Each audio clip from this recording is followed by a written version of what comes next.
व्यक्ती होतात आणि गावात काचाच्या बाटल्या फोडल्या. त्यानंतर त्याला आपण एक गांधीगिरीच्या पद्धतीची शिक्षा देखील दिली, झाडू मारायला होतं. खरं म्हणजे मला काय बोलावं की शब्दात इतकं 42 टेम्परेचर या ठिकाणी आहे आणि या बाजार दारू फुल पिऊन त्या ठिकाणी एवढ्या हायवेवर इथे रस्त्यावर त्या थम्सअपच्या कोकोकोलाच्या बाटल्या फोडतोय आणि सर्वदूर त्यांनी काचच काच होते. जवळ 25-30 बाटल्या त्यांनी रस्त्यावर फेकलेल्या आहेत आणि सगळे काच करून टाकलेले आहेत. येणाऱ्या गाड्यांना तो काच लागतायत. आता इथे गाव आहे, त्या गावामध्ये सगळ्या रस्त्याने बाया जातील, महिला मुलं मुली खेळतील, सगळे काचच का झाले. आपण बघितलं किती काच झालेले आहेत आणि कोणीच बोलत नाही. सगळं गाव गंमत बघते त्याची. मग मी इकडनं लग्नावून येत होतो म्हणून मग मी ते बघितलं आणि त्यानंतर मग माझ्यासोबत पोलीस होते, त्यांना आपण ताब्यात घेतलं आणि त्याला झाडू देऊन सगळा रस्ता साफ करायला लावला. अर्धा रस्ता लागला त्याला, पण सगळं समोर साफ करायला लावला.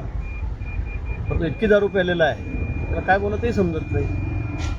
पण इथे त्याने पूर्ण रस्ताच बंद केला सगळं जवळपास. त्याने सगळ्या बाटल्या टाकून रस्त्यावर फोडून. तुम्ही स्वतः त्याला झाडू मारायला लावलेले आणि सगळं साफ करायला लावलं. मग आता काय करतं, तेवढ्यासाठी मला उभं राहावं लागलं इथे 20-25 मिनिट. त्याच्याकडे तसं साफ करून घेतलं आहे. पण अतिशय चुकीचं गंभीर आहे ना, एवढ्या उन्हामध्ये होता तो खुशाल इथे सगळ्या बाटल्या फोडतोय. लोक येतात, इतकं ट्रॅफिक चाललेलं आहे आणि गाड्या थांबून गेलेल्या आहे. भाऊ, आपल्या भाषणामध्ये तरुणाई तुम्ही सांगत असतात की व्यसनाकडे वळू नका, मात्र या ठिकाणी अजबच प्रकार पाहायला मिळाला आहे. काय कोणाकोणाला थांबवणार, आपण सांगणं आपलं काम आहे. आता याचं रोजचंच नाटक आहे म्हणे, असं आहे रोजच काही ना काही नाटक करतो म्हणे. अधूनमधून बाटल्या फोडतो रस्त्यावर. आज तो नेमका माझ्या समोरच दिसला. बघू आता, त्याला मी पोलिसाच्या ताब्यात दिलेला आहे.